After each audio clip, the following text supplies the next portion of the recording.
Salam alaikum, Azulullah.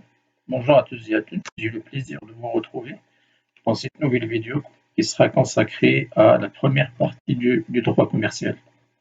Dans cette première partie, nous allons essayer de traiter d'abord dans le cadre de la première section le statut de commerçant, dont on va essayer donc de expliquer qu'est-ce qu'un commerçant au sens juridique du terme, mais également quels sont les actes de commerce et qu'est-ce qu'un acte de commerce selon la loi 1595, la loi qui fait le code de commerce marocain. Et finir par traiter l'exercice de commerce, quelles sont les conditions qu'il faut remplir dans le cadre de l'exercice du commerce comme est une condition pour acquérir la qualité d'un commerçant, et finir dans un deuxième paragraphe par traiter les obligations des commerçants au Maroc. Donc, ala barakatillah, sans plus tarder,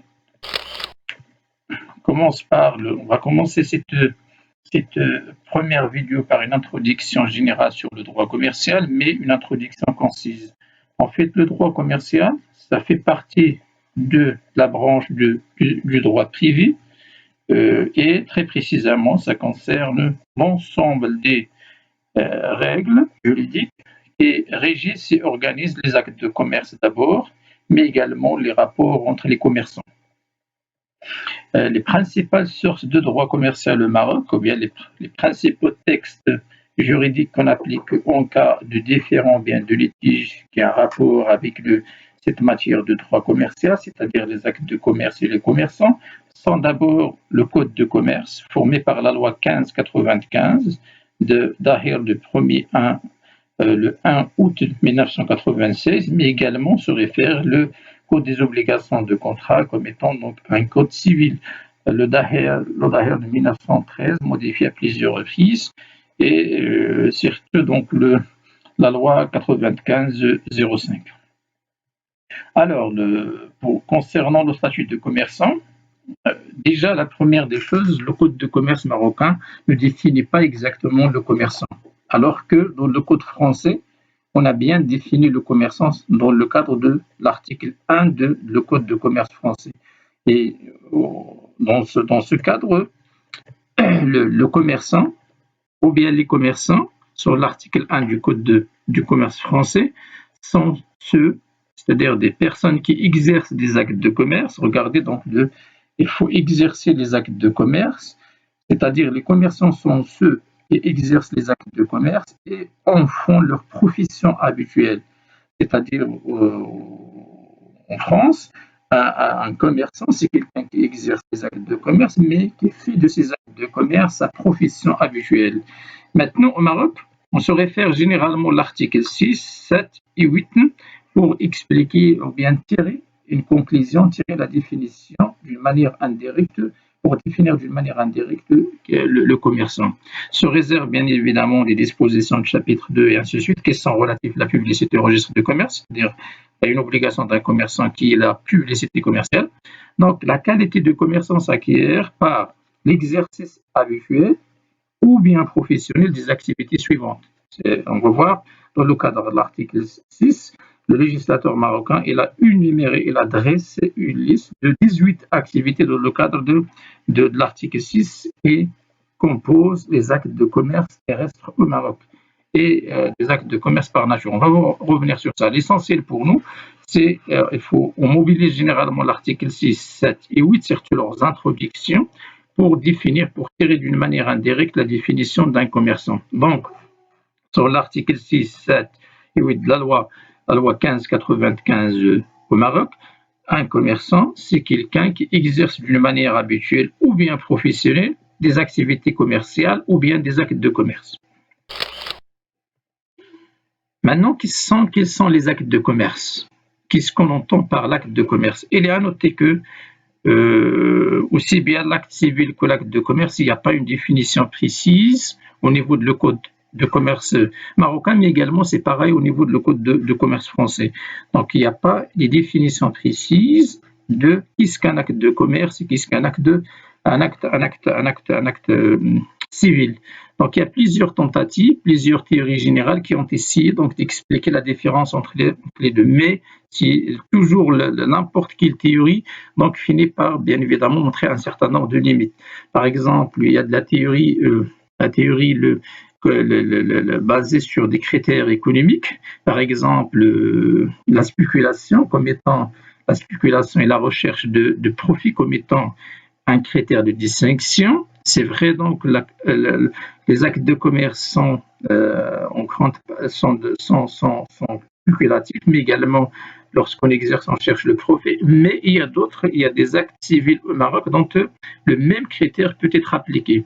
C'est-à-dire, par exemple, les professions libérales, c'est de la spéculation, et en même temps, c'est-à-dire les personnes qui montent ce genre de projet, généralement cherchent à bénéficier d'un profit. Même chose, l'agriculture, les grandes exploitations, bien l'agriculture de manière générale. Il y a de la spéculation, mais il y a également, c'est-à-dire la vente, l'achat et la revente, ou bien l'achat et la vente, mais également il y a de la recherche de profit. C'est-à-dire également cette théorie n'est pas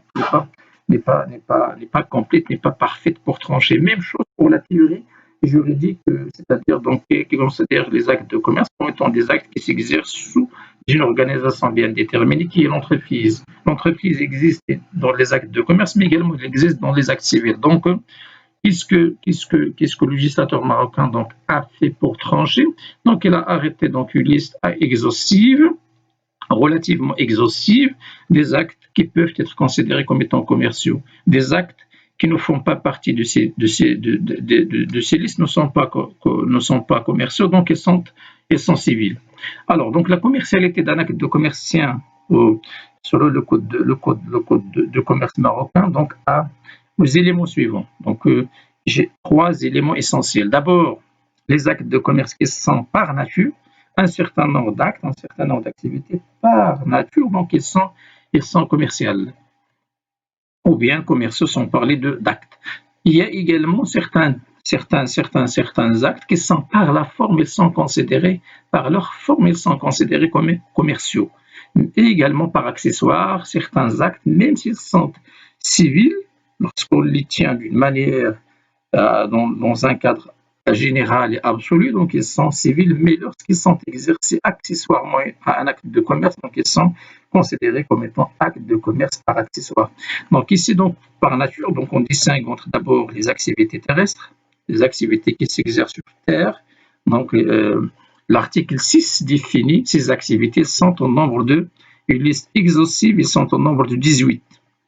Puis les actes de commerce qui s'exercent soit sur mer ou bien sur l'air, c'est-à-dire donc on parle ici des activités, les actes de commerce aérien et les actes de commerce maritime, c'est-à-dire donc les avions, la construction des avions dans le cadre de l'aéronef, le transport aérien, ainsi de suite, mais également sur la mer, également les bateaux, l'exploitation des bateaux, ainsi de suite. Mais regardez, le législateur, donc, il n'a pas figé cette liste. Il a laissé la marge, dans le cadre de l'article 8, à l'évolution des choses. Si les activités commerciales évoluent dans le temps, c'est normal. Il faut que le code s'adapte. Pour qu'il s'adapte, donc, on a laissé l'article 8 à chaque fois, si jamais donc une activité ou bien un acte de commerce vient de prendre naissance, donc le juge, par son pouvoir discrétionnaire, donc, il essaie de voir s'il peut être similaire, soit la liste des 18 activités ou bien les 2 activités de l'article 7, donc on peut les considérer actes de commerce, par quoi? Par assimilation à ces deux actes essentiels, les actes terrestres et les actes aériens et maritimes. Pour la forme, on distingue entre deux éléments essentiels. D'abord, les effets de commerce, la signature d'un effet de commerce, la signature d'une lettre de change, selon l'article 9, donc qui est considéré comme étant acte de commerce, abstraction faite de le caractère de la personne qui l'a signé. Si c'est un civil ou bien un commerçant, abstraction faite de ça. Donc il suffit de signer donc, un effet de commerce ou bien un billet à ordre pour considérer cet acte comme étant commercial. Puis les entreprises, la création des entreprises sociétaires, les sociétés en commandite simple ou bien par action jusqu'aux sociétés anonymes. ces entreprises sociétaires, la signature de leur statut et la création de ces entreprises est considérée comme étant un acte de commerce. Puis, par accessoire, bien évidemment, accessoire, c'est-à-dire quoi? Donc, un acte civil, s'il est exercé accessoirement donc, à un acte de commerce, donc on applique le principe de l'accessoire qui suit le principal, donc il est considéré par la force des choses comme étant commercial. Dans les détails, donc les actes de commerce par nature, donc il faut voir dans l'article 6, donc l'article 6 du Code de commerce a laissé donc arrêter une liste de 18 activités. Par exemple, 18 activités, donc on distingue entre d'abord l'achat, deuxième activité la location de meubles corporels ou incorporels en vue de leur location, ainsi de suite. Donc voilà une liste exhaustive dont il y a le transport, la banque, l'assurance, donc et ainsi de suite. C'est-à-dire à chaque fois qu'on vous demande de qualifier un acte, il faut voir donc dans cette liste de 18 activités s'il figure. S'il figure, c'est bon, donc c'est un acte de commerce. S'il ne figure pas, donc il faut aller vérifier dans la liste.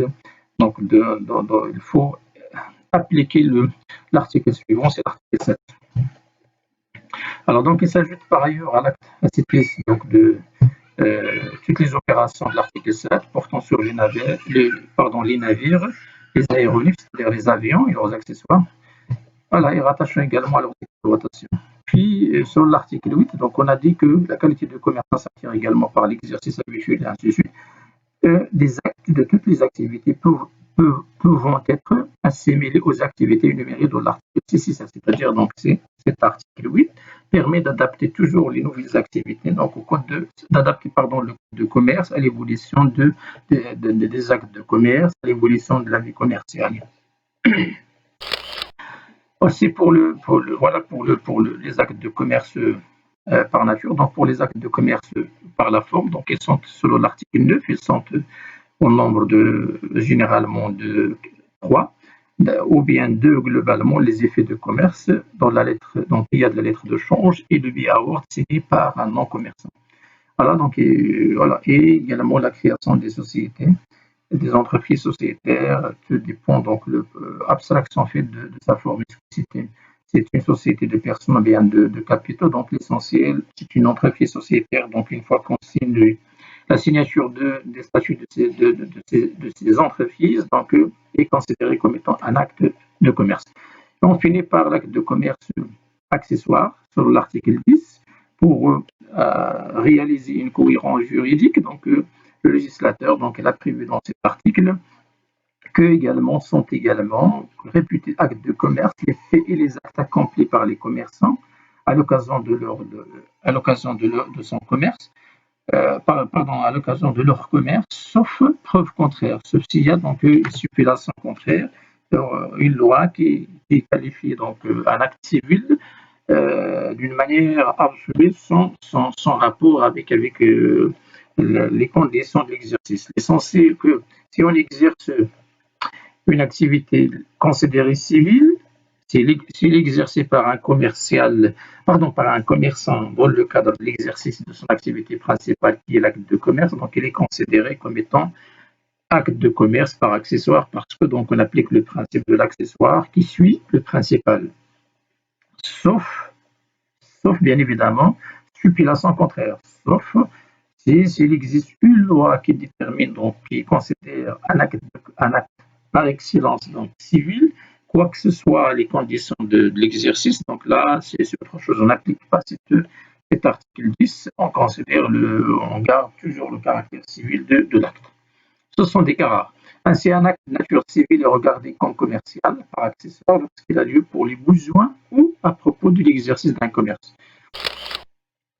Maintenant, il est à noter qu'une grande partie des actes sont mixtes, c'est-à-dire donc ils sont d'un côté des actes commerciaux, d'un autre ils sont des actes civils.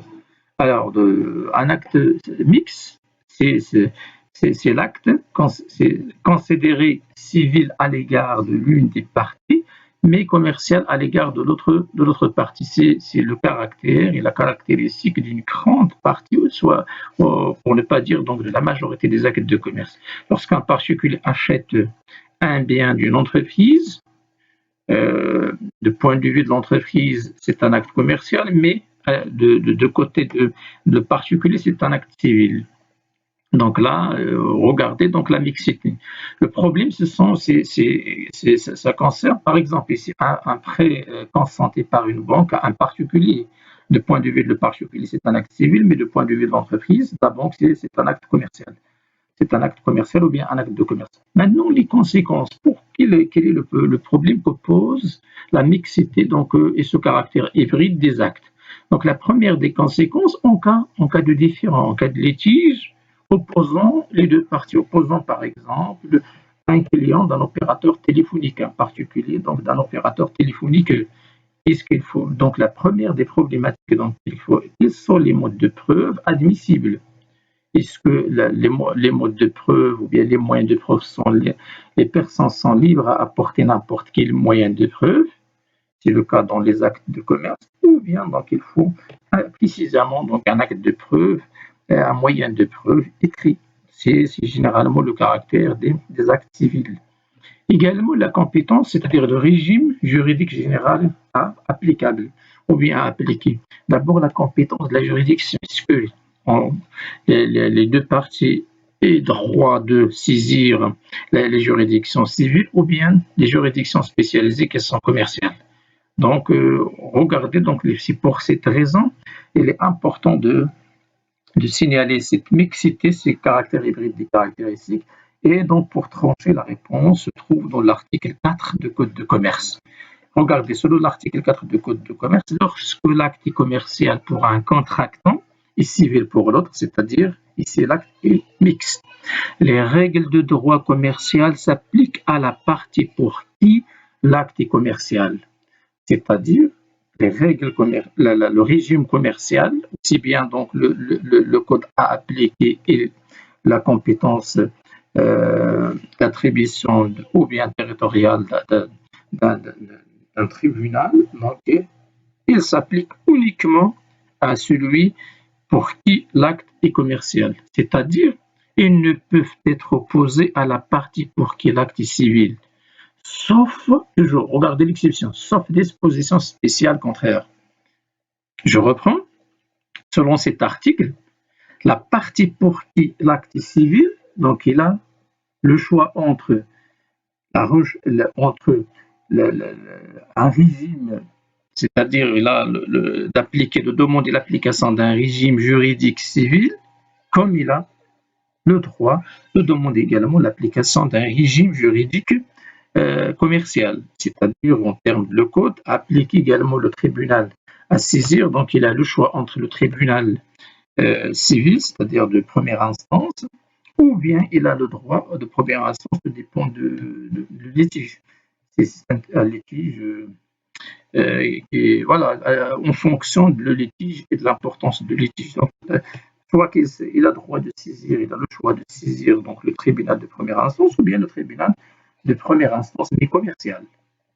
Mais le commercial, celui pour qui l'acte est commercial, il n'a pas droit de saisir un tribunal commercial et de demander l'application du code commercial et la procédure commerciale sur le particulier. Donc, il n'a pas droit. Donc, un particulier, c'est pour cette raison que la mixité elle est importante. Et l'article 4, heureusement, donc, il a tranché. En cas d'un acte mixte, donc le civil il a le choix entre deux choses. Il a le choix de demander l'application du régime commercial, et puis il y a le tribunal, puis il y a le code également civil, et ainsi de suite, mais également il a le droit de demander l'application du régime civil, du juge bihon. Le commercial, s'il doit saisir, s'il n'y a pas une disposition contraire, c'est-à-dire s'il n'y a pas le contrat entre les deux parties, s'il n'y a pas donc une clause qui détermine le régime. S'il existe une clause ou bien un article dans le contrat signé par les deux parties qui détermine donc le régime à appliquer, donc là on applique pas l'article, on applique le contrat. Donc, pourquoi? Parce que regardez, donc il y a cette exception, sauf disposition spéciale contraire à ce principe de l'article 4. Et le commercial, je répète que le commercial, pour la personne pour qui le litige ou bien l'acte est commercial, donc il n'a pas il n'a qu'à saisir, donc appliquer, à demander l'application du régime juridique civil. Alors, par exemple, un cultivateur qui vend sa récolte à un négociant pour la revente, si jamais donc il y a un différend entre ces deux parties, déjà un cultivateur, du point de vue du cultivateur, un agriculteur, donc c'est un acte civil, mais du point de vue du négociant, c'est un acte commercial. Le cultivateur, il a le choix entre le tribunal civil et le tribunal commercial. Et l'application de le code civil, ou bien dans le code des obligations du contrat, ou bien le code civil de manière générale, ou bien l'application de le code commercial. Pour le négociant, il n'a qu'à, s'il n'y a pas une stipulation contraire dans le contrat entre les deux parties, s'il va saisir le cultivateur devant le tribunal, il doit impérativement donc le saisir devant le tribunal civil de première instance et ainsi donc demander l'application d'un régime civil. Donc il n'a pas droit de demander l'application du régime commercial. Maintenant, on passe rapidement une application. Regardez cette application, classer les activités suivantes entre actes civils et commerciaux. Donc il y a une liste des actes ici. Donc exemple, l'acceptation d'une lettre de change par un salarié, souscription d'un billet à ordre par un professeur, acquisition d'une maison pour habitat, donc et ainsi de suite. Donc, à titre reposé, essayez de répondre. Vous pouvez arrêter la vidéo, donc essayez de répondre. Voilà, donc, et puis passer la réponse dans la diapositive. Regardez, donc, ici, je n'ai pas respecté l'ordre, j'ai changé l'ordre de la liste. L'essentiel, vous prenez les activités. Donc, l'acceptation de la première activité, ou bien le premier acte, l'acceptation d'une lettre de change par un salarié. Donc, ça coïncide avec l'article 9, donc l'acceptation d'une lettre de change, abstraction faite de la personne, le caractère de la personne, est-ce que c'est une personne civile ou bien un commerçant, donc par la forme des choses, par la forme de cet acte, c'est un acte commercial. Là, on applique ici l'article 9. L'acquisition d'une maison, pour habitant, donc l'acquisition d'une maison pour habitant, non pas pour la revente. C'est vrai, donc, il existe dans la première activité de l'article 6 l'achat, non pas dans la troisième opération. La troisième opération dans l'article 6, l'achat des meubles, mais en vue de les revendre en l'état ou après transformation. Maintenant, ici, donc, c'est pour l'habitat et non pas la revente, donc c'est pour cette raison. C'est un acte civil et non pas commercial. Si l'acquisition est faite pour la revente, là, on peut le considérer sur l'article 6 comme étant commercial par nature. Donc, transport de marchandises par une entreprise spécialisée. Donc, en vérifiant la liste exhaustive arrêtée dans l'article 6, donc il y a comme sixième activité selon cet article, il y a le transport. Donc, selon l'article 6, le transport, c'est un acte de commerce par nature. Puis, souscription d'un billet à ordre par un professeur, même chose, c'est la même chose que la première activité. Donc, c'est un acte de commerce par la forme, abstraction faite le caractère de la personne qui l'a signé ou bien qui l'a souscrit. Puis, la commercialisation des médicaments par un pharmacien, ça entre dans le cadre de la fourniture de produits ou bien des services. Donc, parce qu'il est exercé par un pharmacien, donc ça concerne, donc c'est un acte de commerce par nature. S'il est exercé par un médecin, par exemple dans un endroit, il n'y a pas de pharmacie, et le médecin se charge accessoirement de la vente des médicaments, là, il est considéré civil. Pourquoi? Parce que la profession libérale d'un médecin, d'un cabinet d'un médecin est considéré comme étant acte civil, et la commercialisation des produits faits accessoirement, donc par attachement, donc on considère l'acte comme étant civil. Ici, là, parce qu'il est exercé par un pharmacien, un spécialiste, donc il est considéré donc, comme étant un acte par nature, donc selon la liste de l'article 6. Maintenant, acquisition d'une camionnette par un grossiste. Si l'acquisition, ça entre dans le cadre de l'achat de meubles corporels ou incorporels, mais en vue de les revendre, soit en nature, soit après les avoir travaillés. Donc, c'est par un grossiste. On considère le grossiste comme étant quelqu'un qui exerce des actes de commerce. Donc, l'acquisition d'une camionette pour l'exploiter dans son commerce, donc c'est un acte de commerce par accessoire. D'accord? Donc c'est l'acte de commerce. S'il l'a acheté pour la revendre, c'est quelqu'un donc qui est spécialiste dans l'achat et la revente des camions, donc là, c'est par nature. Là, c'est l'acquisition d'une camionnette par un grossiste, ça entre dans le cadre, c'est un acte de commerce, mais par attachement donc à l'activité principale. Octroi d'un crédit à un client par une banque, c'est de l'activité de la banque. Donc c'est l'article, c'est la septième activité de la liste, de l'article de la liste dressée dans dans le cadre de l'article 6, la banque, les crédits et les transactions financières. Donc par nature, donc regardez, donc par nature, c'est un acte de commerce selon l'article 6. Achat et revente des biens sur Internet. Donc on peut appliquer ici l'article 8, c'est-à-dire donc c'est une activité assimilée à quoi? À l'achat de meubles corporels ou incorporels en vue de le revendre. Ou bien c'est la même chose que on peut appliquer la fourniture de produits et services. Donc donc c'est une activité similaire et qu'on peut assimiler à ces activités donc qui sont dressées dans l'article 6. Donc dans le cadre de l'évolution des choses, on considère ici par une activité par nature, donc sur l'article 8. Donc c'est vrai, donc il n'existe pas dans l'article 6 ni 7, mais en appliquant l'article 8, donc on peut considérer l'achat et la revente des biens sur Internet comme étant acte de commerce. Vente de blé par un agriculteur. Donc par excellence, là c'est un acte civil. Pourquoi? Parce que c'est l'agriculteur lui-même qui a fait de la vente. Mais ce qui est considéré comme étant commerçant, c'est celui qui fait de l'intermédiation, qui achète le blé pour le revendre. Ah oui. Là, une minoterie مثلا qui achète le blé et qui fait la transformation. Il exerce un acte commercial. Mais la vente du blé donc, par un agriculteur, c'est un acte civil. Location d'un appartement par une société spécialisée, même chose, c'est un acte civil. Donc, pourquoi? Parce que le louage il est réglementé par le Code des obligations du contrat au Maroc. Et même chose au niveau de la France. Donc, c'est-à-dire, donc c'est un acte civil, il n'est pas il n'est pas régi par le Code de commerce.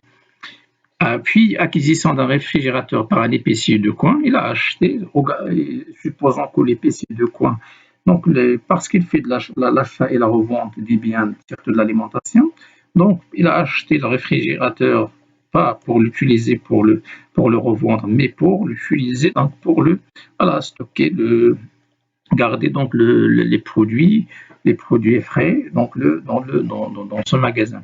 Donc par accessoire, donc on considère cette opération comme étant, ou bien cette activité comme étant un acte de commerce. La fabrication et la commercialisation des avions, ça entre dans le cadre des activités donc aéronives, ou bien des actes de commerce aéronifs ou aériens. Ça concerne les avions, donc on applique l'article 7. Donc, ça concerne ici donc l'acte de commerce par nature. Puis, location d'un appartement par un particulier, même chose. Donc, le louage il est organisé par le Code des obligations du contrat au Maroc. Donc, c'est un acte civil et non pas un acte commercial. Voilà donc de manière générale. Et ainsi, donc, cette première vidéo prend fin. Et dans la vidéo prochaine, Inch'Allah, on va essayer de traiter l'exercice du commerce, spécialement donc la profession commerciale comme étant une véritable activité, également la capacité commerciale et finir par une synthèse d'accord, de tous ces éléments et après la synthèse, donc on passe au traitement des obligations du commerçant et finir par un cas pratique, un mini cas pratique, Inch'Allah, dont on va essayer donc de traiter les éléments une deuxième fois les actes de commerce. Également, donc, comment acquérir la qualité d'un commerçant en appliquant le syllogisme juridique, c'est-à-dire la méthodologie des cas pratiques. Voilà, merci pour votre attention.